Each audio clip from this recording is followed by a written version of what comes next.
Primera noche. Historia del mercader y el efrit.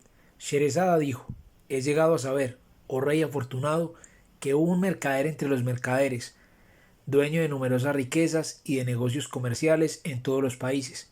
Un día montó a caballo y salió para ciertas comarcas a las cuales le llamaban sus negocios. Como el calor era sofocante, se sentó debajo de un árbol y, echando mano al saco de provisiones, sacó unos dátiles, y cuando los hubo comido tiró a lo lejos los huesos.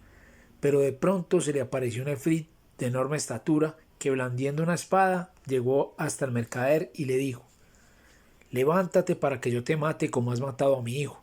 El mercader repuso: ¿Pero cómo he matado yo a tu hijo? Y contestó el efrit: Al arrojar los huesos dieron en el pecho de mi hijo y lo mataron. Entonces dijo el mercader: Considera, oh gran efrit, que no puedo mentir. Siendo como soy un creyente, tengo muchas riquezas, tengo hijos y esposa, y además guardo en mi casa depósitos que me confiaron. Permíteme volver para repartirlo de cada uno, y te vendré a buscar en cuanto lo haga. Tienes mi promesa y mi juramento de que volveré enseguida a tu lado, y tú entonces harás de mí lo que quieras. Alá es fiador de mis palabras. El efrit, teniendo confianza en él, dejó partir al mercader, y el mercader volvió a su tierra, arregló sus asuntos y dio a cada cual lo que le correspondía. Después contó a su mujer y a sus hijos lo que le había ocurrido, y se echaron todos a llorar, los parientes, las mujeres, los hijos. Después el mercader hizo testamento y estuvo con su familia hasta el fin del año. Al llegar a este término, se resolvió a partir, y tomando su sudario bajo el sobaco, dijo adiós a sus parientes y vecinos, y se fue muy contra su gusto. Los suyos se lamentaban, dando gritos de dolor. En cuanto el mercader siguió su camino hasta que llegó al jardín en cuestión, y el día en que llegó era el primer día del año nuevo. Y mientras estaba sentado, llorando su desgracia, he aquí que un jeique se dirigió hacia él, llevando una gacela encadenada. Saludó al mercader, le deseó una vida próspera y le dijo: ¿Por qué razón estás parado y solo en este lugar tan frecuentado por los efrits? Entonces le contó el mercader lo que le había ocurrido con el efrit y la causa de haberse detenido en aquel sitio. Y el jeique, dueño de la gacela, se asombró grandemente y dijo: ¿Por qué Alá, oh hermano, tu fe es una gran fe y tu historia es tan prodigiosa que si se escribiera con una aguja en el ángulo interior de un ojo sería motivo de reflexión para el que sabe reflexionar respetuosamente? Después, sentándose a su lado, prosiguió: Por Alá, oh hermano, oh mi hermano, no te dejaré hasta que veamos lo que te ocurre con el efrit. Y allí se quedó efectivamente conversando con él, y hasta pudo ayudarle cuando se desmayó de terror, presa de una aflicción muy honda y de crueles pensamientos. Seguía allí el dueño de la gacela, cuando llegó un segundo jeique, que se dirigió a ellos con dos lebreles negros. Se acercó, les deseó la paz y les preguntó la causa de haberse parado en aquel lugar frecuentado por los efrits. Entonces ellos le refirieron la historia desde el principio hasta el fin, y apenas se había sentado cuando un tercer jeique se dirigió hacia ellos, llevando una mula de color de estornino. Les deseó la paz y les preguntó por qué estaban sentados en aquel sitio, y los otros le contaron la historia desde el principio hasta el fin, pero no es de ninguna utilidad de repetirla. A todo esto se levantó un violento torbellino de polvo en el centro de aquella pradera, descargó una tormenta, se disipó después el polvo y apareció el efrit con un alfanje muy afilado en una mano y brotándole chispas de los ojos. Se acercó al grupo y dijo, cogiendo al mercader: Ven para que yo te mate como mataste a aquel hijo mío, que era el aliento de mi vida y el fuego de mi corazón. Entonces se echó a llorar el mercader, y los tres jeiques empezaron también a llorar, a gemir y a suspirar. Pero el primero de ellos, el dueño de la gacela, acabó por tomar ánimos, y besando la mano del efrit le dijo: Oh efrit, jefe de los efrits y de su corona, si te cuento lo que me ocurrió con esta gacela y te maravilla mi historia, me recompensarás con el tercio de la sangre de este mercader. Y el efrit dijo: Verdaderamente que sí, venerable jeique. Si me cuentas la historia y yo la encuentro extraordinaria, te concederé el tercio de esa sangre. Cuento del primer jeique. El primer jeique dijo: sabe, oh gran efrit, que esta gacela era la hija de mi tío, carne de mi carne y sangre de mi sangre. Cuando esta mujer era todavía joven, nos casamos y vivimos juntos cerca de 30 años, pero Alá no me concedió tener de ella ningún hijo. Por esto tomé una concubina que gracias a Alá me dio un hijo varón, más hermoso que la luna cuando sale. Tenía unos ojos magníficos, sus cejas se juntaban y sus miembros eran perfectos. Creció poco a poco hasta llegar a los 15 años. En aquella época tuve que marchar a una población lejana, donde reclamaba mi presencia un gran negocio de comercio. La hija de mi tío, o sea, esta gacela, estaba iniciada desde su infancia en la brujería y el arte de los encantamientos. Con la ciencia de su magia, transformó a mi hijo en ternerillo y a su madre, la esclava, en una vaca, y los entregó al mayoral de nuestro ganado. Después de bastante tiempo regresé del viaje, pregunté por mi hijo y por mi esclava, y la hija de mi tío me dijo: tu esclava ha muerto, y tu hijo se escapó y no sabemos de él. Entonces durante un año estuve bajo el peso de la aflicción de mi corazón y el llanto de mis ojos. Llegada la fiesta anual del día de los sacrificios, ordené al mayoral que me reservara una de las mejores vacas, y me trajo la más gorda de todas, que era mi esclava, encantada por esta gacela. Remangado mi brazo, levanté los faldones de la túnica y ya me disponía al sacrificio, cuchillo en mano, cuando de pronto la vaca prorrumpió en lamentos y derramaba lágrimas abundantes. Entonces me detuve y la entregué al mayoral para que la sacrificase, pero al desollarla no se le encontró ni carne ni grasa, pues solo tenía los huesos y el pellejo. Me arrepentí de haberla matado, pero ¿de qué servía ya el arrepentimiento? Se la di al mayoral y le dije: tráeme un becerro bien gordo, y me trajo a mi hijo convertido en ternero. Cuando el ternero me vio, rompió la cuerda, se me acercó corriendo y se revolcó a mis pies. Pero ¿con qué lamentos? ¿Con qué lamentos? Entonces tuve piedad de él y le dije al mayoral: tráeme otra vaca y deja con vida a este ternero. En este punto de su narración, vio Sherezada que iba a amanecer y se cayó discretamente sin aprovecharse más del permiso. Entonces su hermana Doña Sada le dijo: oh hermana mía, cuán dulces y cuán sabrosas son tus palabras llenas de delicia. Sherezada contestó: pues nada son comparadas con lo que os podría contar la noche próxima, si vivo y el rey quiere conservarme. Y el rey dijo para sí: por Alá, no la mataré hasta que haya oído la continuación de su historia. Después el rey y Sherezada pasaron toda la noche abrazados. Luego marchó el rey a presidir su tribunal y vio llegar al visir, que llevaba debajo del brazo un sudario para Sherezada, a la cual creía muerta. Pero nada le dijo esto al rey, y siguió administrando justicia, designando a unos para los empleos, destituyendo a otros, hasta que acabó el día, y el visir se fue perplejo en el colmo del asombro al saber que su hija vivía. Cuando hubo terminado el diwan, el rey Eschariar volvió a su palacio, y cuando llegó la segunda noche, Doña Sada dijo a su hermana: Sherezada, oh hermana mía, te ruego que acabes la historia del mercader y el efrit. Y Sherezada respondió: de todo corazón, y como debido homenaje, siempre que el rey me lo permita.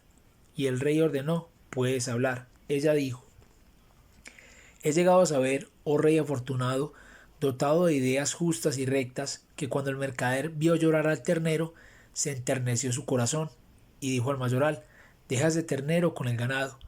Y a todo esto el efrit se asombraba prodigiosamente de esta historia asombrosa, y el jeique, dueño de la gacela, prosiguió de este modo: oh señor de los reyes de los efrits, todo esto aconteció.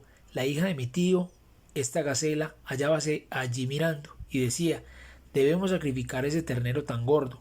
Pero yo por lástima no podía decidirme y mandé al mayoral que de nuevo se lo llevara, obedeciéndome él.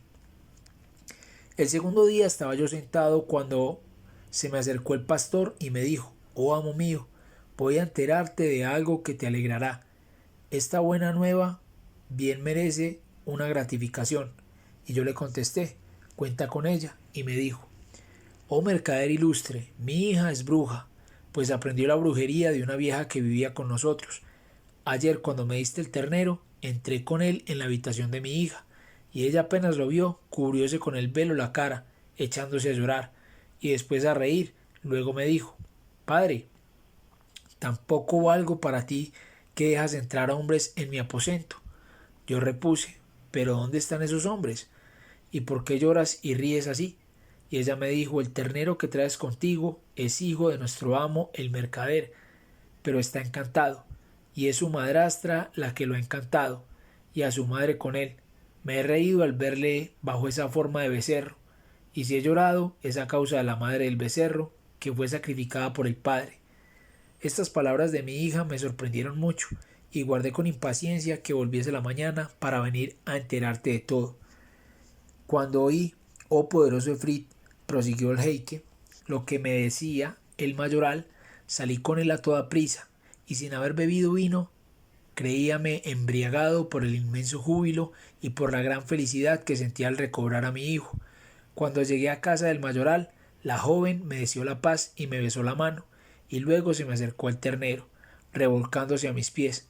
Pregunté entonces a la hija del mayoral: ¿Es cierto lo que afirmas de este ternero? Y ella dijo: Cierto, sin duda alguna, es tu hijo, la llama de tu corazón. Y le supliqué: Oh gentil y caritativa joven, si desencantas a mi hijo, te daré cuantos ganados y fincas tengo al cuidado de tu padre. Sonrió al oír estas palabras y me dijo: Solo aceptaré la riqueza con dos condiciones. La primera, que me casaré con tu hijo, y la segunda, que me dejarás encantar y aprisionar a quien yo desee. De lo contrario, no respondo de mi eficacia contra las perfidias de tu mujer. Cuando yo oí, oh poderoso Efrit, las palabras de la hija del mayoral, le dije: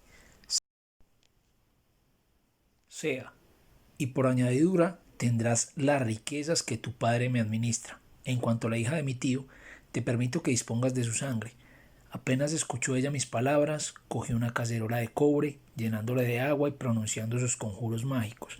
Después roció con el líquido el ternero y le dijo: Si Alá te creó ternero, sigue ternero, sin cambiar de forma, pero si estás encantado, recobra tu figura primera, con el permiso de Alá el Altísimo.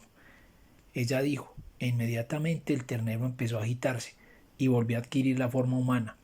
Entonces, arrojándose en sus brazos, le besó, y luego le dije: Por Alá sobre ti, cuéntame lo que la hija de mi tío hizo contigo y con tu madre. Y me contó cuánto les había ocurrido. Y yo dije entonces: Ah, hijo mío, Alá, dueño de los destinos, reservaba a alguien para salvarte y salvar tus derechos. Después de esto, oh buen Efrit, casé a mi hijo con la hija del mayoral, y ella, merced a su ciencia de brujería, encantó a la hija de mi tío, transformándola en esta gacela que tú ves. Al pasar por aquí, encontréme con estas buenas gentes. Le pregunté qué hacían, y por ellos supe lo ocurrido a este mercader, y hube de sentarme para ver lo que pudiese sobrevenir, y esta es mi historia. Entonces exclamó el Efrit: Historia realmente muy asombrosa, por eso te concedo como gracia el tercio de la sangre que pides. En este momento se acercó el segundo jeique, el de los lebreles negros, y dijo: Cuento del segundo jeique. Sabe, oh señor de los reyes de los Efrits, que estos dos perros son mis hermanos mayores, y yo soy el tercero. Al morir nuestro padre, nos dejó en herencia 3000 dinares. Yo, con mi parte, abrí una tienda y me puse a vender y a comprar. Uno de mis hermanos, comerciantes, también se dedicó a viajar con las caravanas y estuvo ausente un año. Cuando regresó, no le quedaba nada de su herencia. Entonces le dije: Oh hermano mío, ¿no te había aconsejado que no viajaras? Y echándose a llorar me contestó: Hermano, Alá, que es grande y poderoso, lo dispuso así. No pueden serme de provecho ya tus palabras, puesto que nada tengo ahora. Les llevé conmigo a la tienda. Lo acompañé luego a Amán. Regalé un magnífico traje de las mejores clases. Después nos sentamos a comer y le dije: Hermano, voy a hacer la cuenta de lo que produce mi tienda en un año, sin tocar el capital, y nos partiremos las ganancias. Y efectivamente hice la cuenta, y hallé un beneficio anual de 1000 dinares. Entonces di gracias a Alá, que es poderoso y grande, y dividí la ganancia, luego entre mi hermano y yo, y así vivimos juntos días y días. Pero de nuevo mis hermanos desearon marcharse y pretendían que yo les acompañase. No acepté y les dije: ¿qué habéis ganado con viajar para que así pueda yo tentarme de imitaros? Entonces empezaron a dirigirme reconvenciones, pero sin ningún fruto, pues no les hice caso y seguimos comerciando en nuestras tiendas otro año. Otra vez volvieron a proponerme el viaje, oponiéndome yo también, y así pasaron 6 años más. Al fin acabaron por convencerme y les dije: hermanos, contemos el dinero que tenemos. Contamos y dimos con un total de 6.000 dinares. Entonces les dije: enterremos la mitad para poder utilizarla si nos ocurriese una desgracia, y tomemos 1.000 dinares cada uno para comerciar al por menor. Y contestaron: Alá favorezca la idea. Cogí el dinero y lo dividí en dos partes iguales. Enterré 3.000 dinares y los otros 3.000 los repartí juiciosamente entre nosotros tres. Después compramos varias mercaderías. Fleteamos un barco, llevamos a él todos nuestros efectos y partimos. Duró un mes entero el viaje y llegamos a una ciudad donde vendimos las mercancías con una ganancia de 10 dinares por dinar. Luego abandonamos la plaza. Al llegar a orillas del mar, encontramos a una mujer pobremente vestida, con ropas viejas y raídas. Se me acercó, me besó la mano y me dijo: Señor, ¿me puedes socorrer? ¿Quieres favorecerme? Yo, en cambio, sabré agradecerte tus bondades, y le dije: te socorreré, mas no te creas obligada a la gratitud. Y ella me respondió: Señor, entonces cásate conmigo, llévame a tu país y te consagraré mi alma. Favoréceme, que yo soy de las que saben el valor de un beneficio. No te avergüences de mi humilde condición. Al oír estas palabras sentí piedad hacia ella, pues nada hay que no se haga mediante la voluntad de Alá, que es grande y poderoso. Me la llevé, la vestí con ricos trajes, hice tender magníficas alfombras en el barco para ella y le dispensé una hospitalaria acogida llena de cordialidad. Después zarpamos. Mi corazón llegó a amarla con un gran amor y no la abandoné de día ni de noche. Y como de los 3 hermanos era yo el único que podía gozarla, estos hermanos míos sintieron celos, además de envidiarme por mis riquezas y por la calidad de mis mercaderías. Dirigían ávidas miradas sobre cuanto poseía yo y se concertaron para matarme y repartirse mi dinero. Por el cheitán, sin duda les hice ver su mala acción con los más bellos colores. Un día, cuando estaba yo durmiendo con mi esposa, llegaron hasta nosotros y nos cogieron echándonos al mar. Mi esposa se despertó en el agua y de súbito cambió de forma, convirtiéndose en nefrita. Me tomó sobre sus hombros y me depositó sobre una isla. Después desapareció durante toda la noche, regresando al amanecer, y me dijo: ¿no reconoces a tu esposa? Te he salvado de la muerte con ayuda del Altísimo, porque has de saber que soy una efrita. Y desde el instante en que te vi, te amó mi corazón, simplemente porque Alá lo ha querido. Y yo soy una creyente en Alá y en su profeta, al cual Alá bendiga y preserve. Cuando yo me he acercado a ti, en la pobre condición en que me hallaba, tú te aveniste de todos modos a casarte conmigo, y yo, en justa gratitud, he impedido que perezcas ahogado. En cuanto a tus hermanos, siento el mayor furor contra ellos, y es preciso que los mate. Asombrado de sus palabras, le di las gracias por su acción y le dije: no puedo consentir la pérdida de mis hermanos. Luego le conté todo lo ocurrido con ellos, desde el principio hasta el fin. Y me dijo entonces: esta noche volaré hacia la nave que los conduce, y la haré zozobrar para que sucumban. Yo repliqué: por Alá sobre ti, no hagas eso. Recuerda que el maestro de los proverbios dice: oh tú, compasivo del delincuente, piensa que para el criminal es bastante castigo su mismo crimen, y además considera que son mis hermanos. Pero ella insistió: tengo que matarlos sin remedio, y en vano imploré su indulgencia. Después se echó a volar llevándome en sus hombros y me dejó en la azotea de mi casa.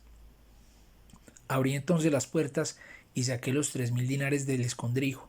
Luego abrí mi tienda y, después de hacer las visitas necesarias y los saludos de costumbre, compré nuevos géneros. Llegada la noche, cerré la tienda y, al entrar en mis habitaciones, encontré estos 2 lebreles que estaban atados en un rincón. Al verme se levantaron, rompieron a llorar y se agarraron a mis ropas.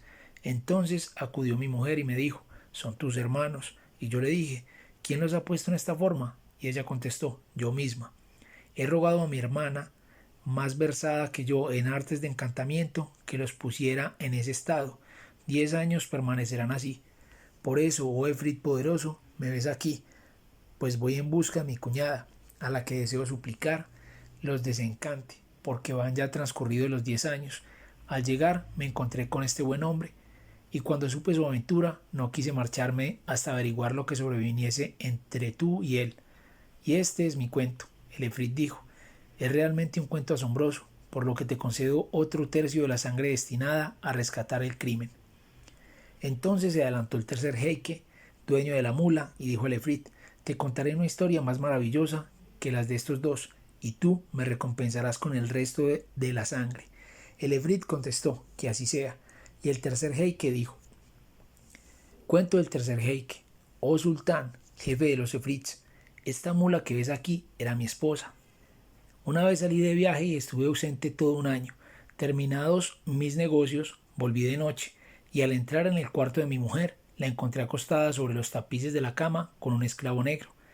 Estaban conversando y se besaban haciéndose salamerías, riendo y excitándose con juegos. Al verme, ella se levantó súbitamente y se abalanzó a mí con una vasija de agua en la mano. Murmuró algunas palabras, luego, y me dijo arrojándome el agua: sal de tu propia forma y reviste la de un perro. Inmediatamente me convertí en un perro, y mi esposa me echó de casa. Anduve vagando hasta llegar a una carnicería, donde me puse a roer huesos, y al verme el carnicero, me cogió y me llevó con él. Apenas penetramos en el cuarto de su hija, ésta se cubrió con el velo y recriminó a su padre: ¿te parece bien lo que has hecho?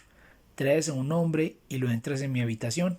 Y repuso el padre: ¿pero dónde está ese hombre? Ella contestó: ese perro es un hombre. Lo ha encantado una mujer, pero yo soy capaz de desencantarlo. Y su padre le dijo: por Alá sobre ti, devuélvele su forma, hija mía. Ella cogió una vasija con agua y, después de murmurar un conjuro, se echó unas gotas y dijo: sal de esa forma y recobra la primitiva. Entonces volví a mi forma humana. Besé la mano de la joven y le dije: quisiera que encantases a mi mujer como ella me encantó. Me dijo entonces un frasco con agua y me dijo: si encuentras dormida a tu mujer, rocíale con esta agua y se convertirá en lo que quieras. Efectivamente la encontré dormida, le eché el agua y dije: sal de esa forma y tómala de una mula. Y al instante se transformó en una mula, y es la misma que aquí ves, sultán de reyes de los Efrits. El Efrit se volvió entonces hacia la mula y le dijo: ¿es verdad todo eso? Y la mula movió la cabeza como afirmando: sí, sí, todo es verdad. Esta historia consiguió satisfacer al Efrit, que, lleno de emoción y de placer, hizo gracia al anciano del último tercio de la sangre. En aquel momento Sherezada vio aparecer la mañana y discretamente dejó de hablar, sin aprovecharse más del permiso. Entonces su hermana Doña Sada dijo: ah, hermana mía, cuán dulces, cuán amables y cuán deliciosas son en su frescura tus palabras. Y Sherezada contestó: nada es eso comparado con lo que te contaré la noche próxima, si vivo aún, y el rey quiere conservarme. Y el rey se dijo: por Alá, no la mataré hasta que le haya oído la continuación de su relato, que es asombroso. Después el rey y Sherezada pasaron enlazados la noche hasta por la mañana. Entonces el rey marchó a la sala de justicia. Entraron el visir y los oficiales y se llenó el diwan de gente. Y el rey juzgó, nombró, destituyó, despachó sus asuntos y dio órdenes hasta el fin del día. Luego se levantó el diwan y el rey volvió a palacio. Y cuando llegó la tercera noche, Doña Sada dijo: hermana mía, suplico que termines tu relato. Y Sherezada contestó: con la generosidad y simpatía de mi corazón.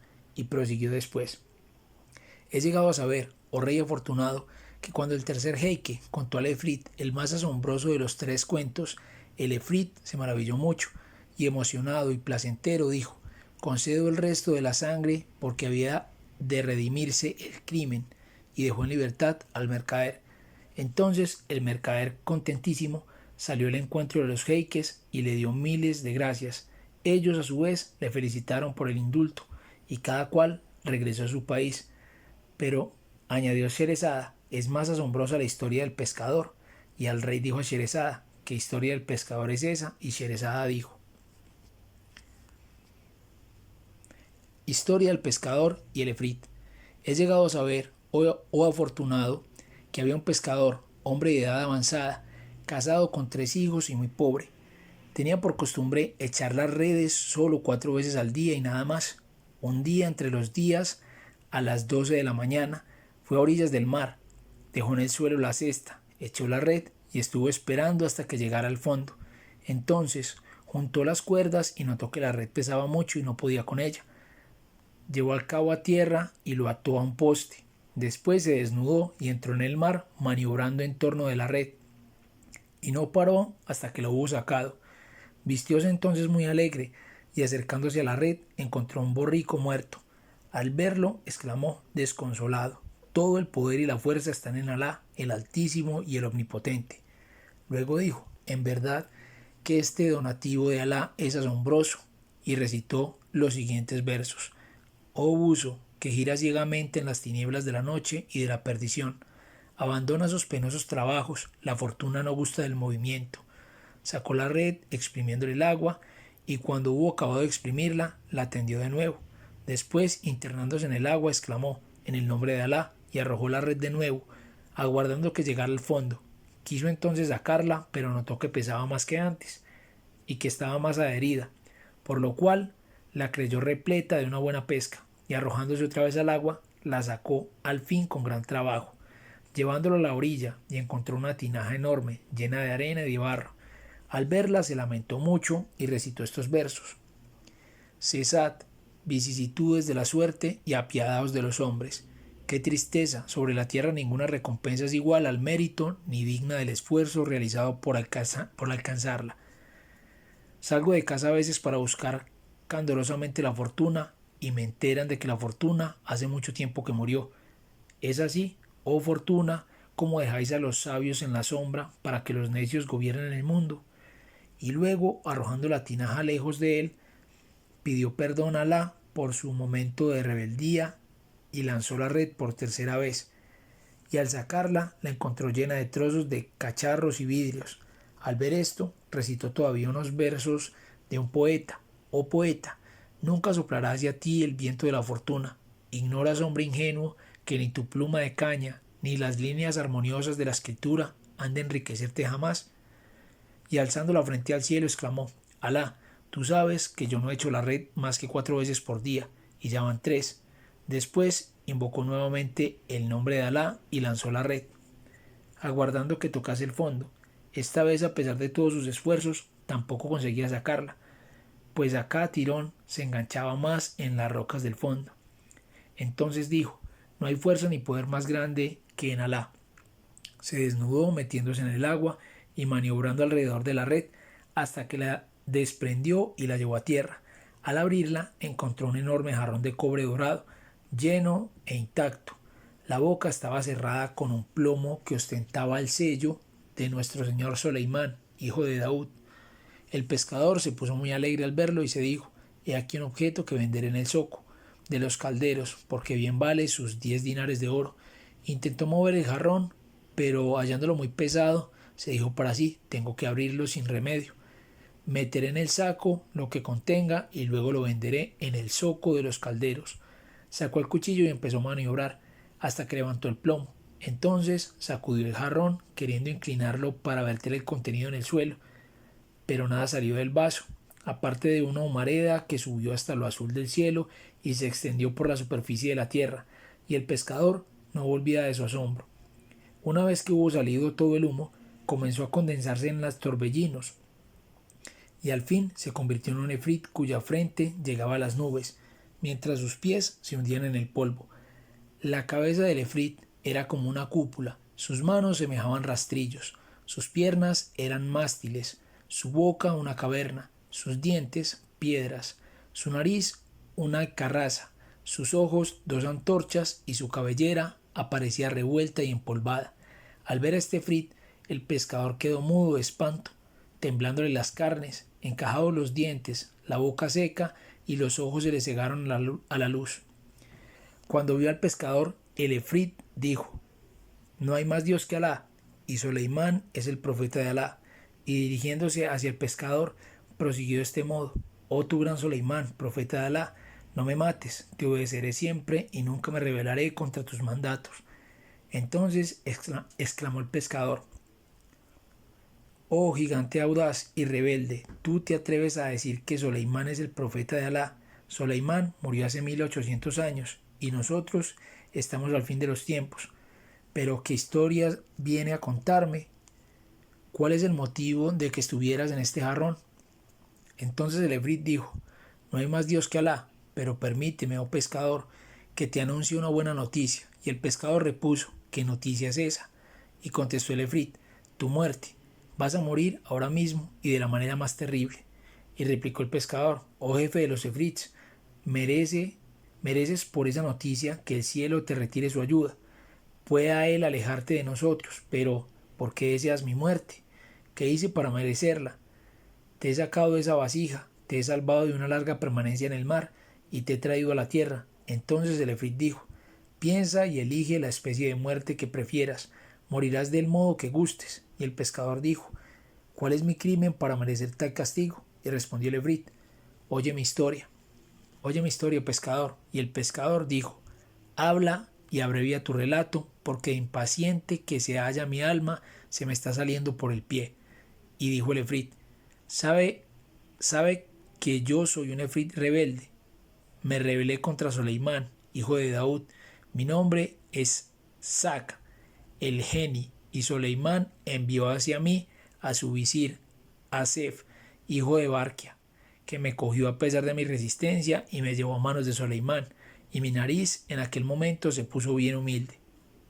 Al verme, Soleimán hizo su conjuro a Alá y me mandó que abrazase su religión y me sometiese a su obediencia, pero yo me negué. Entonces mandó traer ese jarrón, me aprisionó en él y lo selló con plomo, imprimiendo el nombre del Altísimo. Después ordenó a los efrits fieles que me llevaran en hombros y me arrojasen en medio del mar. Permanecí 100 años en el fondo del agua y decía de todo corazón: «Enriqueceré eternamente al que logre liberarme». Pero pasaron los 100 años y nadie me liberó. Durante los otros 100 años me decía: «Descubriré y daré los tesoros de la tierra a quien me liberte». Pero nadie me libró. Y pasaron 400 años y me dije: «Concederé 3 cosas a quien me libere». Y nadie me libró tampoco. Entonces, terriblemente encolerizado, dije con toda el alma: «Ahora mataré a quien me libere, pero le dejaré antes elegir, concediéndole la clase de muerte que prefiera». Entonces tú, oh pescador, viniste a librarme, y por eso te permito que escojas la clase de muerte». El pescador, al oír estas palabras del efrit, dijo: «Por Alá, que la oportunidad es prodigiosa, y había de ser yo quien te liberase. Indúltame, efrit, que Alá te recompensará. En cambio, si me matas, buscará quien te haga perecer». Entonces el efrit le dijo: «Pero si yo quiero matarte es precisamente porque me has liberado». Y el pescador le contestó: «Oh jeique de los efrits, así es como devuelves el mal por el bien. A fe que no miente el proverbio». Y recitó estos versos: «¿Quieres probar la amargura a las cosas? Sé bueno y servicial. Los malvados desconocen la gratitud. Pruébalo si quieres y tu suerte será la de la pobre Mahir, madre de Amer». Pero el efrit le dijo: «Ya hemos hablado bastante. Sabe que sin remedio te he de matar». Entonces pensó el pescador: «Yo no soy más que un hombre y era un efrit, pero Alá me ha dado una razón bien despierta. Acudiré a una astucia para perderlo. Veré hasta dónde llega su malicia». Y entonces dijo al efrit: «¿Has decidido realmente mi muerte?». Y el efrit contestó: «No lo dudes». Entonces dijo: «Por el nombre del Altísimo, que está grabado en sello de Soleimán, te conjuro a que respondas con verdad a mi pregunta». Cuando el efrit oyó el nombre del Altísimo, respondió muy conmovido: «Pregunta, que yo contestaré la verdad». Entonces dijo el pescador: «¿Cómo has podido entrar por entero en este jarrón donde apenas cabe tu pie o tu mano?». El efrit dijo: «¿Dudas acaso de ello?». El pescador respondió: «Efectivamente, no lo creeré jamás mientras no vea con mis propios ojos que te metes en él». En este momento de su narración, Sherezada vio aparecer la mañana y se cayó discretamente. Pero cuando llegó la cuarta noche, ella dijo: «He llegado a saber, oh rey afortunado, que cuando el pescador dijo al efrit que no le creería como no lo viese con sus propios ojos, el efrit comenzó a agitarse, convirtiéndose nuevamente en humareda que subía hasta el firmamento. Después se condensó y empezó a entrar en el jarrón poco a poco, hasta el fin. Entonces el pescador cogió rápidamente la tapadera de plomo con el sello de Soleimán y obstruyó la boca del jarrón. Después, llamando al efrit, le dijo: elige y pesa la clase de muerte que más te convenga, si no te echaré al mar, y me haré una casa junto a la orilla, e impediré a todo el mundo que pesque diciendo: allí hay un efrit, y si lo libran, quiere matar a los que le libertan. Luego enumeré todas las variedades de muertes para facilitar la elección. Al oírle, el efrit intentó salir, pero no pudo, y vio que estaba encarcelado, y tenía encima el sello de Soleimán, convenciéndose entonces de que el pescador le había encerrado en un calabozo contra el cual no pueden prevalecer ni los más débiles ni los más fuertes de los efrits, y comprendió que el pescador le llevaría hacia el mar. Suplicó: no me lleves, no me lleves. Y el pescador dijo: no hay remedio. Entonces, dulcificando su lenguaje, exclamó el efrit: ah, pescador, ¿qué vas a hacer conmigo? El otro dijo: echarte al mar, que si has estado en él 1800 años, no saldrás esta vez hasta el día del juicio. ¿No te rogué yo que me dejaras la vida para que Alá la conservase a ti y me mataras para que Alá no te matase? ¿No te rogué yo que me dejaras la vida para que Alá la conservase a ti y no me mataras para que Alá no te matase? Orando ínfimamente rechazaste mi plegaria, por eso Alá te ha puesto en mis manos y no me remuerde el haberte engañado. Entonces dijo el efrit: ábreme el jarrón y te colmaré de bendiciones. El pescador respondió: mientes, oh maldito, entre tú y yo pasa exactamente lo que ocurrió entre el visir del rey Yunán y el médico Ruyán. Y el efrit dijo: ¿quiénes eran el visir del rey Yunán y el médico Ruyán? ¿Qué historia es esa? Historia del visir del rey Yunán y el médico Ruyán. El pescador dijo: sabrá su efrit que en la antigüedad del tiempo y en lo pasado de la edad hubo en la ciudad de Fars, en el país de los Rumán, un rey llamado Yunán. Era rico y poderoso, señor de ejércitos, dueño de fuerzas considerables y de aliados de todas las especies de hombres. Pero su cuerpo padecía una lepra que desesperaba a los médicos y los sabios. Ni drogas, ni píldoras, ni pomadas le hacían efecto alguno. Y ningún sabio pudo encontrar un eficaz remedio para la espantosa dolencia. Pero cierto día llegó a la capital del rey Yunán un médico anciano de renombre llamado Ruyán. Había estudiado los libros griegos, persas, romanos, árabes y sirios, así como la medicina y la astronomía, cuyos principios y reglas no ignoraba, así como sus buenos y malos efectos. Conocía las virtudes de las plantas, grasas y secas, y también sus buenos y malos efectos. Por último, había profundizado la filosofía y todas las ciencias médicas y otras muchas además. Cuando este médico llegó a la ciudad y permaneció en ella algunos días, supo la historia del rey y de la lepra, que le martirizaba por la voluntad de Alá. Enterándose del fracaso absoluto de todos los médicos y sabios, al tener de ello noticia, pasó muy preocupado la noche, pero no bien despertó por la mañana, al brillar la luz del día y saludar el sol al mundo, magnífica decoración del óptimo, se puso su mejor traje y fue a ver al rey Yunán. Besó la tierra entre las manos del rey e hizo votos para la adoración eterna de su poderío y de las gracias de Alá y de todas las mejores cosas. Después le enteró de quién era y le dijo: he averiguado la enfermedad que atormenta tu cuerpo y he sabido que un gran número de médicos no ha podido encontrar el medio de curarla. Voy, oh rey, a aplicarte mi tratamiento sin hacerte beber medicinas ni untarte con pomadas. Al oírlo, el rey Yunán se asombró mucho y le dijo: por Alá, que si me curas, te enriqueceré hasta los hijos de tus hijos.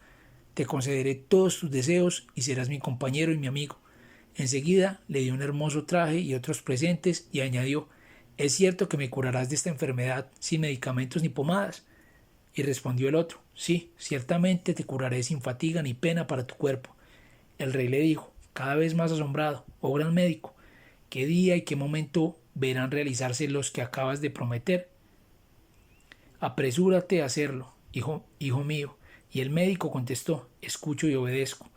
Entonces salió del palacio y alquiló una casa, donde instaló sus libros, sus remedios y sus plantas aromáticas. Después hizo extractos de sus medicamentos y de sus simples, y con estos extractos construyó un mazo corto y encorvado, cuyo mango orado, y también hizo una pelota. Todo esto lo mejor que pudo, terminando completamente su trabajo. Al segundo día fue a palacio, entró en la cámara del rey y besó la tierra entre sus manos. Después le prescribió que fuera a caballo al Meidán y jugara con la bola y el mazo. Acompañaron al rey sus emires, sus chambelanes, sus visires y los jefes del reino. Apenas había llegado al Meidán, se le acercó el médico y le entregó el mazo diciéndole: empúñalo de este modo y da con toda tu fuerza en la pelota, y haz de modo que llegues a sudar. De este modo el remedio penetrará en la palma de la mano y circulará por todo el cuerpo. Cuando transpires y el remedio haya tenido tiempo de obrar, regresa a tu palacio. Ve enseguida a bañarte al Amán y quedarás curado. Ahora la paz sea contigo. El rey Yunnan cogió el mazo que le alargaba el médico, empuñándolo con fuerza. Intrépidos jinetes montaron a caballo y le echaron la pelota. Entonces empezó a galopar detrás de ella para alcanzarla y golpearla, siempre con el mazo bien cogido, y no dejó de golpear hasta que transpiró bien por la palma de la mano y por todo el cuerpo, dando lugar a que la medicina orase sobre el organismo. Cuando el médico Ruyán vio que el remedio había circulado suficientemente, mandó al rey que volviera a palacio para bañarse en el Amán, y el rey marchó enseguida y dispuso que le prepararan el Amán. Se lo prepararon con gran prisa, y los esclavos apresurándose también a disponerle la ropa. Entonces el rey entró en el Amán y tomó el baño, se vistió de nuevo y salió del Amán para montar a caballo, volver a palacio y echarse a dormir. Y hasta aquí lo referente al rey Yunnan en cuanto al médico Ruyán. Este regresó a su casa, se acostó y al despertar por la mañana fue a palacio, pidió el permiso al rey para entrar, lo que éste le concedió. Entró, besó la tierra entre sus manos y empezó por declamar gravemente algunas estrofas. Si la elocuencia te eligiese como padre, florecería, y no sabría elegir ya otro más que a ti, oh rostro radiante cuya claridad borraría la llama de un tizón encendido. Ojalá ese glorioso semblante siga con la luz de su frescura y alcance a ver cómo las arrugas surcan la cara del tiempo. Me has cubierto con los beneficios de tu generosidad, como la nube bienhechora cubre la colina. Tus altas hazañas te han hecho alcanzar las cimas de la gloria y eres el amado del destino, que ya no puede negarte nada. Recitados los versos, el rey se puso de pie y cordialmente tendió sus brazos al médico. Luego le sentó a su lado y le regaló magníficos trajes de honor, porque efectivamente al salir del Amán el rey se había mirado el cuerpo sin encontrar rastro de lepra y vio su piel tan pura como la plata virgen. Entonces se dilató con gran júbilo su pecho, y al otro día, al levantarse el rey por la mañana, entró en el diwan, se sentó en el trono y comparecieron los chambelanes y grandes del reino, así como el médico Ruyán. Por esto, al verle el rey, se levantó apresuradamente y le hizo sentar a su lado. Sirvieron a ambos manjares y bebidas durante todo el día, y al anochecer el rey entregó al médico 2000 dinares, sin contar los trajes de honor y magníficos presentes, y le hizo montar su propio corcel. Y entonces el médico se despidió y regresó a su casa.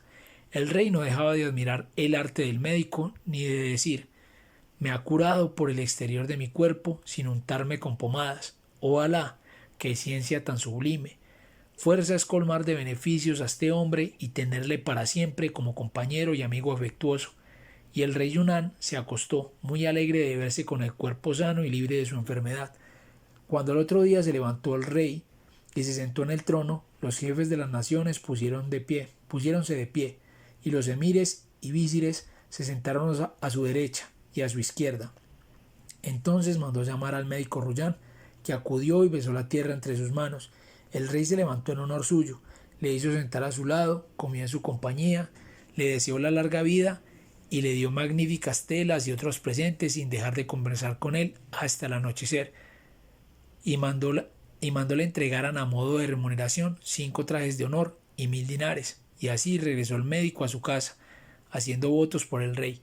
Al levantarse por la mañana, salió el rey y entró en el diván, donde le rodearon los emires, los visires y los chambelanes, y entre los visires uno de cara siniestra, repulsiva, terrible, sórdidamente avaro, envidioso y saturado de celos y de odio.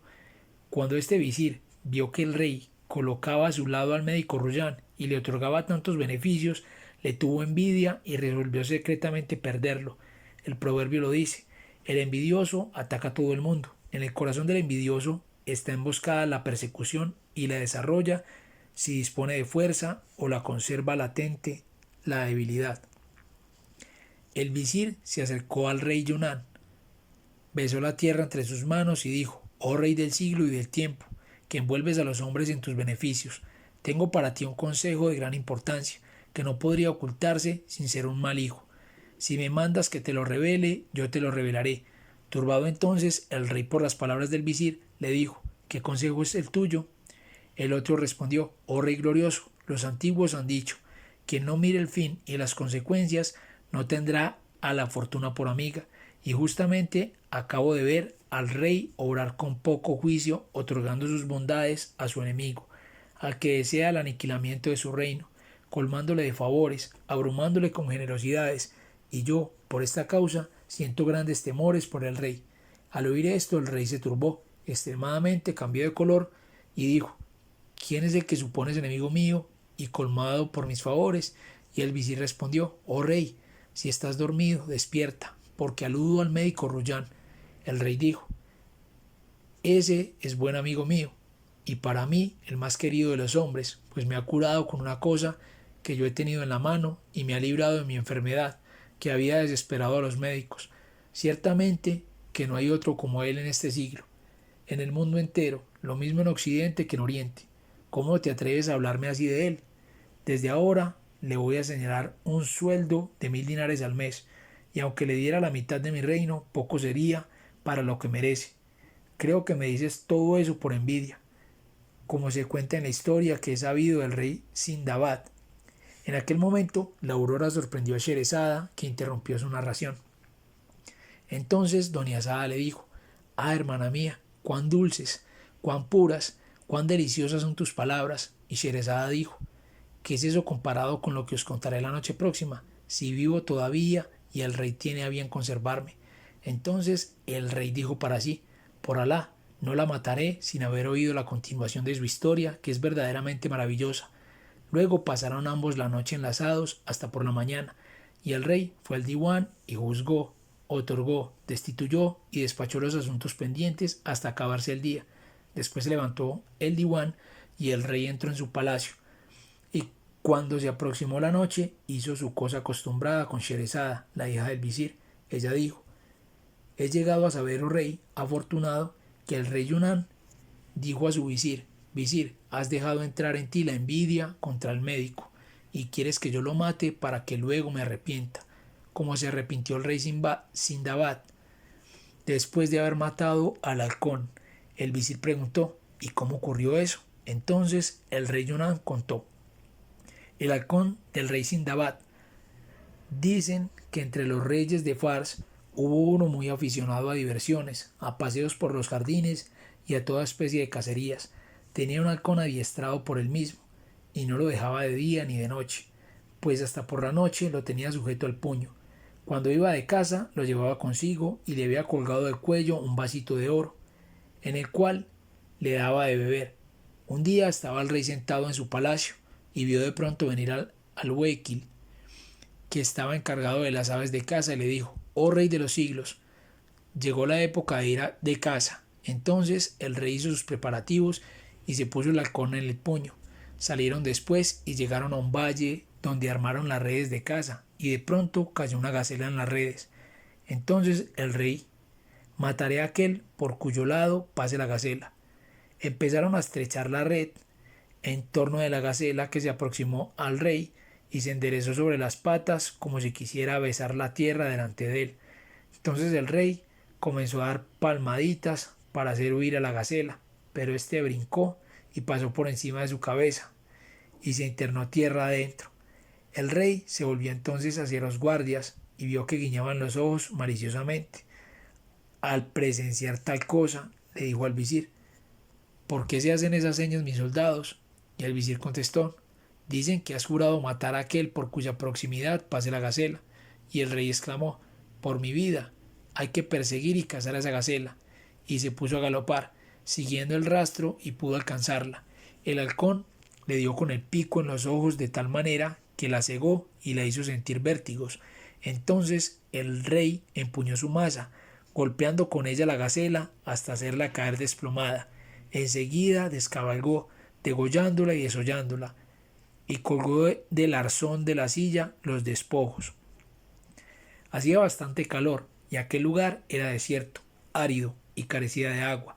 El rey tenía sed, y también el caballo, y el rey se volvió y vio un árbol del cual brotaba agua como manteca. El rey llevaba la mano cubierta con un guante de piel, cogió el vasito del cuello del halcón, lo llenó de aquella agua y lo colocó delante del ave, pero ésta dio con la pata al vaso y lo volcó. El rey cogió el vaso por segunda vez, lo llenó, y como seguía creyendo que el halcón tenía sed, se lo puso delante, pero el halcón le dio con la pata por segunda vez y lo volcó. Y el rey se encolerizó contra el halcón y cogió por tercera vez el vaso, pero se lo presentó el caballo, y el halcón derribó el vaso con el ala. Entonces dijo el rey: Alá te sepulte, o la más nefasta de las aves del mal agüero. No me has dejado beber, ni has bebido tú, ni has dejado que beba el caballo. Y dio con su espada al halcón y le cortó las alas.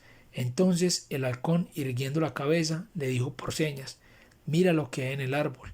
Y el rey levantó los ojos y vio en el árbol una serpiente, y el líquido que corría era su veneno. Entonces el rey se arrepintió de haberle cortado las alas al halcón. Después se levantó, montó a caballo, se fue, llevándose la gacela, y llegó a su palacio. Le dio la gacela al cocinero y le dijo: tómala y guísala. Luego se sentó en su trono sin soltar al halcón. Pero el halcón, tras una especie de estertor, murió. El rey, al ver esto, prorrumpió en gritos de dolor y de amargura por haber matado al halcón que le había salvado de la muerte. Tal es la historia del rey Sindabad. Cuando el visir hubo oído el relato del rey Yunán, le dijo: oh gran rey, lleno de dignidad, ¿qué daño he hecho yo cuyos funestos efectos hayas tú podido ver? Obro así por compasión hacia tu persona, y ya verás cómo digo la verdad. Si me haces caso podrás salvarte, y si no, perecerás como pereció un visir astuto que engañó al hijo de un rey entre los reyes. Historia del príncipe y la vampiro. El rey de que se trata tenía un hijo aficionadísimo a la caza con galgos, y tenía también un visir. El rey mandó al visir que acompañara a su hijo allá donde fuese. Un día, entre los días, el hijo salió a cazar con galgos, y con él salió el visir, y ambos vieron un animal monstruoso, y el visir dijo al hijo del rey: anda contra esa fiera, persíguela. Y el príncipe se puso a perseguir a la fiera hasta que todos le perdieron de vista, y de pronto la fiera desapareció del desierto, y el príncipe permaneció perplejo, sin saber hacia dónde ir, cuando vio en lo más alto del camino una joven esclava que estaba llorando. El príncipe le preguntó: ¿quién eres? Y ella respondió: soy la hija de un rey de reyes de la India. Iba con la caravana por el desierto, sentí ganas de dormir y me caí de la cabalgadura sin darme cuenta. Entonces me encontré sola y abandonada. A estas palabras sintió lástima al príncipe y emprendió la marcha con la joven, llevando la grupa de su mismo caballo. Al pasar frente a un bosquecillo, la esclava le dijo: oh señor, desearía evacuar una necesidad. Entonces el príncipe la desmontó junto al bosquecillo, y viendo que tardaba mucho, marchó detrás de ella sin que la esclava pudiera enterarse. La esclava era un vampiro, y estaba diciendo a sus hijos: hijos míos, os traigo un joven muy robusto. Y ellos dijeron: tráenoslo, madre, para que lo devoremos.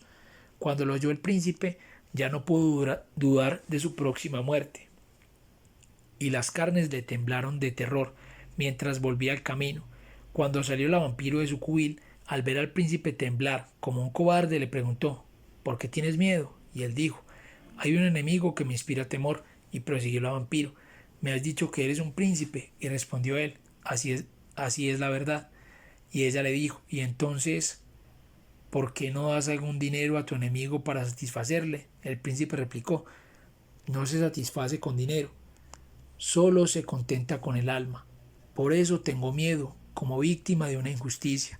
Y la vampiro le dijo: si te persiguen como afirmas, pide contra tu enemigo la ayuda de Alá, y él te librará de sus maleficios y de los maleficios de aquellos de quienes tienes miedo. Entonces el príncipe levantó la cabeza al cielo y dijo: oh tú, que atiendes al oprimido que te implora, hazme triunfar de mi enemigo, y aléjale de mí, pues tienes poder para cuanto deseas. Cuando la vampiro oyó estas palabras, desapareció, y el príncipe pudo regresar al lado de su padre, y le dio cuenta del mal consejo del visir, y el rey mandó matar al visir. Enseguida el visir del rey Yunnan prosiguió de este modo: y tú, oh rey, si te fías de ese médico, cuenta que te matará con la peor de las muertes, aunque le hayas colmado de favores y le hayas hecho tu amigo. Está preparando tu muerte. ¿Sabes por qué te curó de tu enfermedad por el exterior de tu cuerpo, mediante una cosa que tuviste en la mano? ¿No crees que es sencillamente para causar tu pérdida con una segunda cosa que te mandará también coger?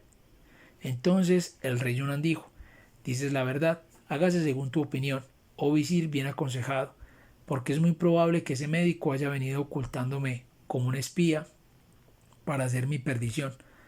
Si me ha curado con una cosa que he tenido en la mano, muy bien podría perderme con otra que, por ejemplo, me diera a oler. Y luego el rey Yunnan dijo a su visir: oh visir, ¿qué debemos hacer con él? Y el visir respondió: hay que mandar inmediatamente que le traigan, y cuando se presente aquí, degollarlo, y así te librarás de sus maleficios, y quedarás desahogado y tranquilo. Hazle traición antes que él te la haga a ti. Y el rey Yunnan dijo: verdad dices, oh visir. Después el rey mandó llamar al médico, que se presentó alegre, ignorando lo que había resuelto el clemente. El poeta lo dice en sus versos: oh tú que temes los embates del destino, tranquilízate. ¿No sabes que todo está en las manos de aquel que ha formado la tierra? Porque lo que está escrito, escrito está, y no se borra nunca. Y lo que no está escrito, no hay por qué temerlo. Y tú, Señor, podré dejar pasar un día sin cantar tus alabanzas, para quien reservaría sino el don maravilloso de mi estilo rimado y mi lengua de poeta. Cada nuevo don que recibo de tus manos, oh Señor, es más hermoso que el precedente y se anticipa a mis deseos. Por eso, ¿cómo no cantar tu gloria, toda tu gloria, y alabarte en mi alma y en público? Pero he de confesar que nunca tendrás mis labios elocuencia bastante, ni mi pecho fuerza suficiente para cantar y para llevar los beneficios de que me has colmado. Oh tú que dudas, confía tus asuntos a las manos de Alá, el único sabio, y así que lo hagas tu corazón nada tendrá que temer por parte de los hombres. Sabes también que nada se puede hacer por tu voluntad, sino por la voluntad del sabio de los sabios. No desesperes, pues, nunca, y olvida todas las tristezas y todas las zozobras. ¿No sabes que las zozobras destruyen el corazón más firme, más fuerte? Abandónaselo a todo. Abandónaselo a todo. Nuestros proyectos no son más que proyectos de esclavos impotentes ante el único ordenador. Déjate llevar, así disfrutarás de una paz duradera.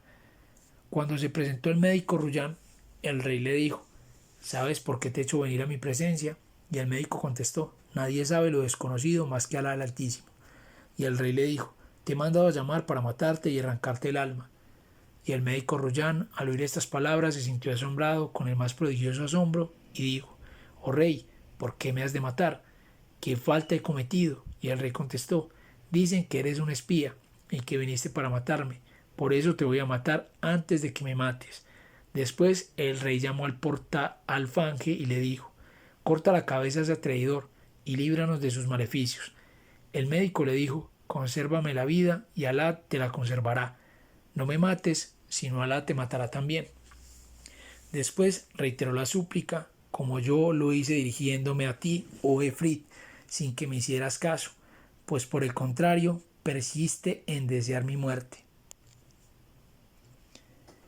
Y enseguida el rey Yunnan dijo al médico: no podré vivir confiado ni estar tranquilo como no te mate, porque si me has curado con una cosa que tuvo en la mano, creo que me matarás con otra cosa que me des a oler o de cualquier modo. Y dijo el médico: oh rey, ¿es esta tu recompensa? ¿Así devuelves mal por bien? Pero el rey insistió: no hay más remedio que darte la muerte sin demora. Y cuando el médico se convenció de que el rey quería matarle sin remedio, Lloró y se afligió al recordar los favores que había hecho a quienes no los merecían. Ya lo dice el poeta, la joven y loca Moimuna es verdaderamente bien pobre de espíritu, pero su padre, en cambio, es un hombre de gran corazón y considerado entre los mejores. Miradle, pues, nunca anda sin su farol en la mano, y así evita el lodo de los caminos, el polvo de las carreteras y los resbalones peligrosos.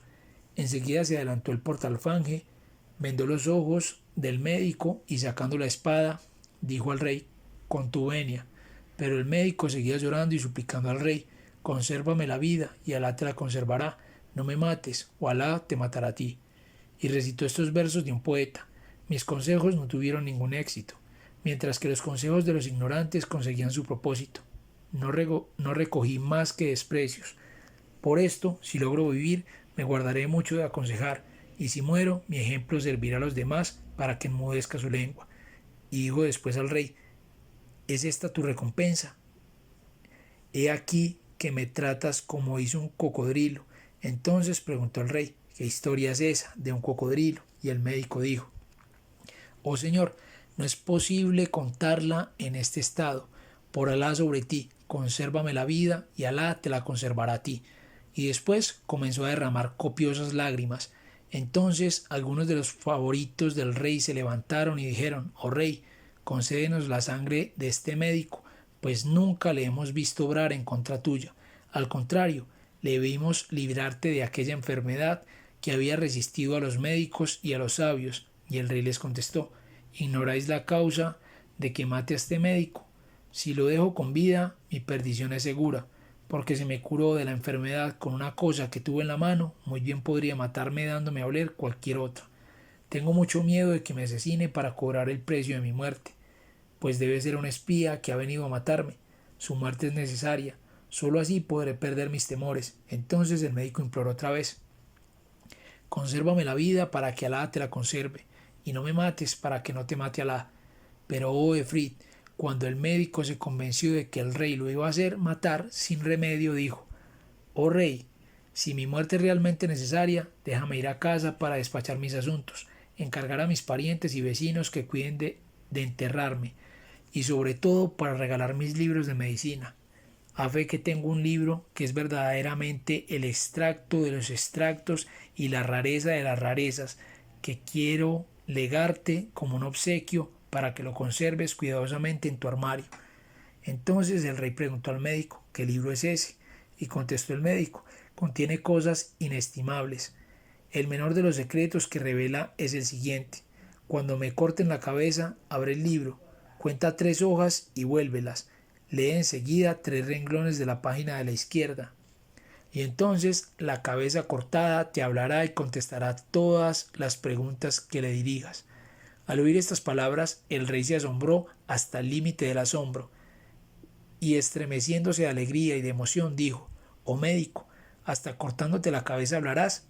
Y el médico respondió, sí, en verdad, oh rey, es efectivamente una cosa prodigiosa. Entonces el rey le permitió que saliera, aunque escoltado por guardianes, y el médico llegó a su casa y despachó sus asuntos aquel día, y al siguiente día también, y el rey subió al diwan y acudieron los emires, los visires, los chambelanes, los nawabs y todos los jefes del reino, y el diwan parecía un jardín lleno de flores.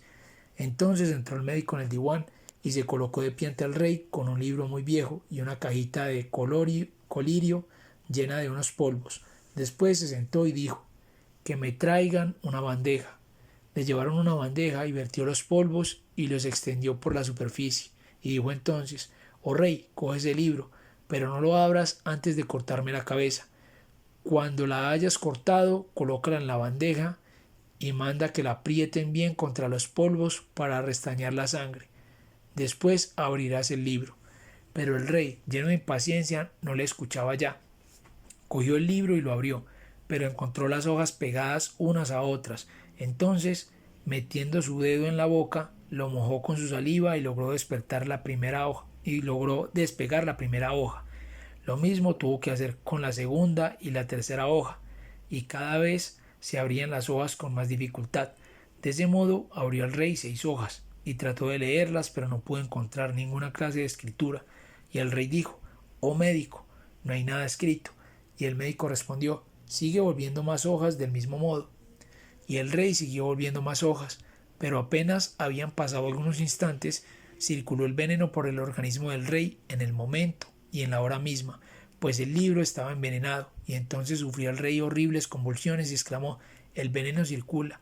Y después el médico Ruyán comenzó a improvisar versos diciendo: esos jueces han juzgado, pero excediéndose en sus derechos y contra toda justicia. Y sin embargo, oh Señor, la justicia existe. A su vez fueron juzgados. Si hubieran sido íntegros y buenos, se les habría perdonado. Pero oprimieron, y la suerte los ha oprimido y les ha abrumado con las peores tribulaciones. Ahora son motivo de burla y de piedad para el transeúnte. Esa es la ley. Esto a cambio de aquello, y el destino se ha cumplido con toda lógica. Cuando Ruyán, el médico, acababa su recitado, cayó muerto el rey. Sabe ahora, oh Efrit, que si el rey Yunán hubiera conservado al médico Ruyán, Alá a su vez le habría conservado, pero al negarse decidió su propia muerte. Y si tú, oh Efrit, hubieses querido conservarme, Alá te habría conservado. En este momento de su narración, Sherezada vio aparecer la mañana y se cayó discretamente, y su hermana doña Sada le dijo: qué deliciosas son tus palabras, y Sherezada contestó: nada es eso comparado con lo que os contaré la noche próxima, si vivo todavía, y el rey tiene a bien conservarme. Y pasaron aquella noche en la dicha completa y en la felicidad hasta por la mañana. Después el rey se dirigió al diwan, y cuando terminó el diwan volvió a su palacio y se reunió con los suyos. Y cuando llegó la sexta noche, Sherezada dijo: he llegado a saber, oh rey afortunado, que cuando el pescador dijo al Efrit: si me hubieras conservado, yo te habría conservado, pero no has querido más que mi muerte, y te haré morir prisionero en este jarrón, y te arrojaré a ese mar. Entonces el Efrit clamó y dijo: por Alá sobre ti, oh pescador, no lo hagas, y consérvame generosamente sin reconvenirme por mi acción, pues si yo fui criminal, tú debes ser benéfico. Y los proverbios conocidos dicen: oh tú que haces bien a quien mal hizo, perdona sin restricciones el crimen del malhechor. Y tú, oh pescador, no hagas conmigo lo que hizo Umama con Ática. El pescador dijo: ¿y qué caso fue ese? Y respondió el Efrit: no es ocasión para contarlo estando encarcelado. Cuando tú me dejes salir, yo te contaré ese caso. Pero el pescador dijo: oh, eso nunca. Es absolutamente necesario que yo te eche al mar, sin que tengas medio de salir. Cuando yo supliqué y te imploraba, tú deseabas mi muerte, sin que hubiera cometido ninguna falta contra ti, ni bajeza alguna, sino únicamente favorecerte, sacándote de ese calabozo. He comprendido por tu conducta conmigo que eres de mala raza, pero has de saber que voy a echarte al mar, y enteraré de lo ocurrido a todos los que intenten sacarte, y así te arrojarán de nuevo, y entonces permanecerás en ese mar hasta el fin de los tiempos para disfrutar todos los suplicios. El Efrit le contestó: suéltame, que ha llegado el momento de contarte la historia. Además te prometo no hacerte jamás ningún daño, y te seré muy útil en un asunto que te enriquecerá para siempre. Entonces el pescador se fijó bien en esta promesa de que si libertaba al Efrit, no solo no le haría jamás daño, sino que le favorecería en un buen negocio.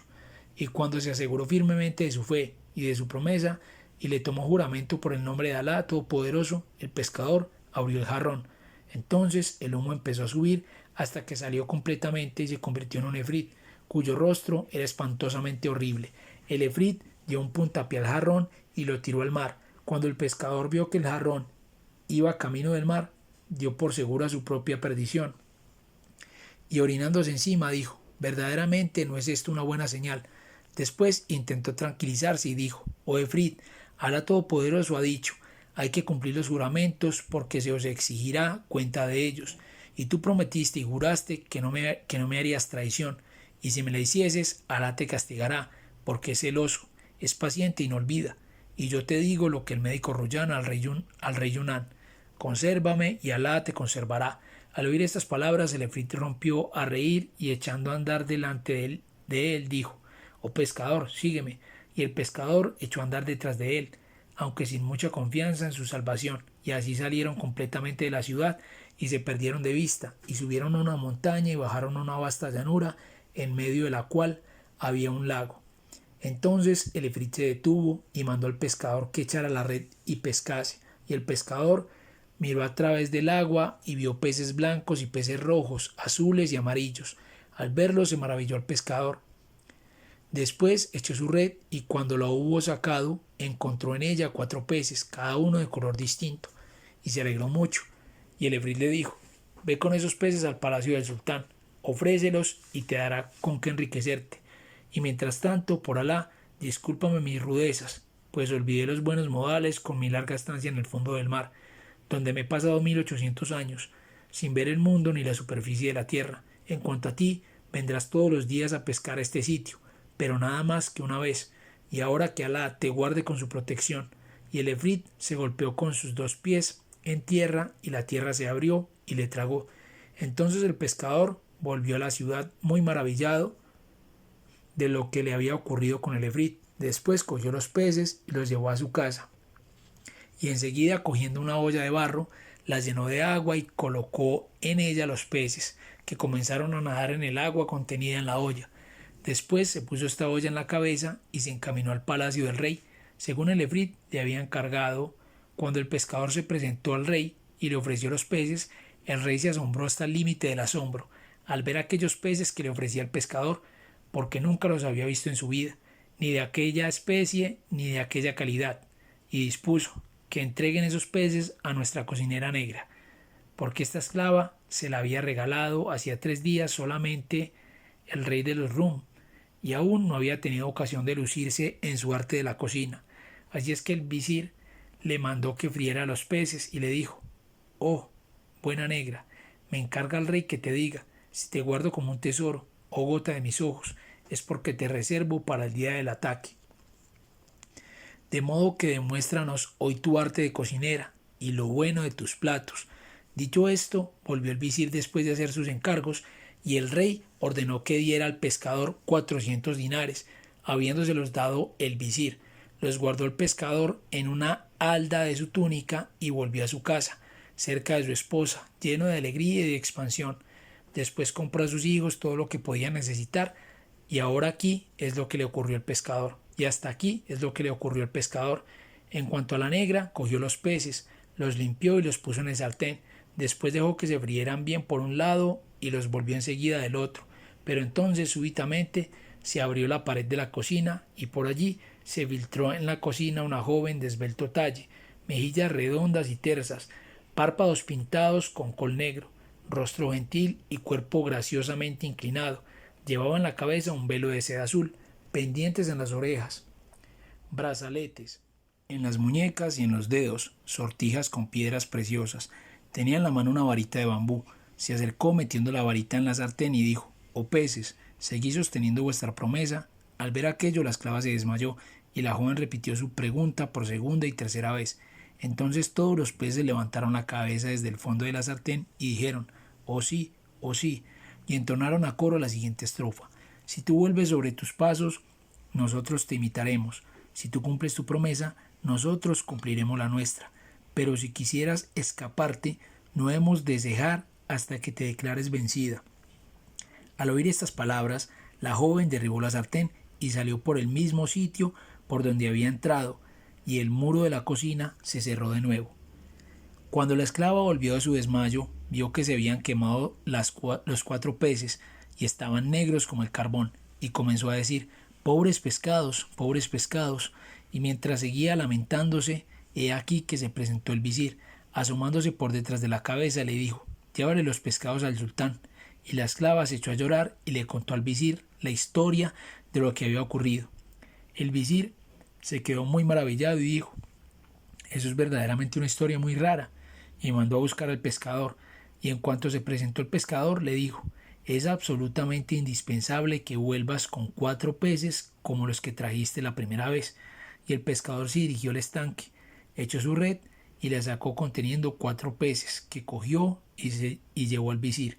Y el visir fue a entregárselos a la negra y le dijo: levántate, vas a freírlos en mi presencia para que yo vea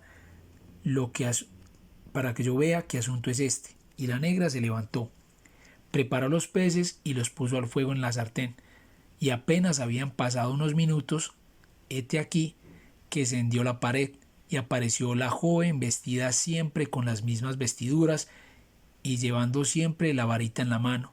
Metió la varita en la sartén y dijo: oh peces, seguís cumpliendo vuestra antigua promesa. Y los peces levantaron la cabeza y cantaron a coro esta estrofa: si tú vuelves sobre tus pasos, nosotros te imitaremos. Si tú cumples tu juramento, nosotros cumpliremos el nuestro.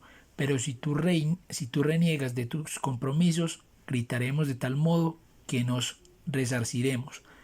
En este momento de su narración, Sherezada vio aparecer la mañana y se calló discretamente.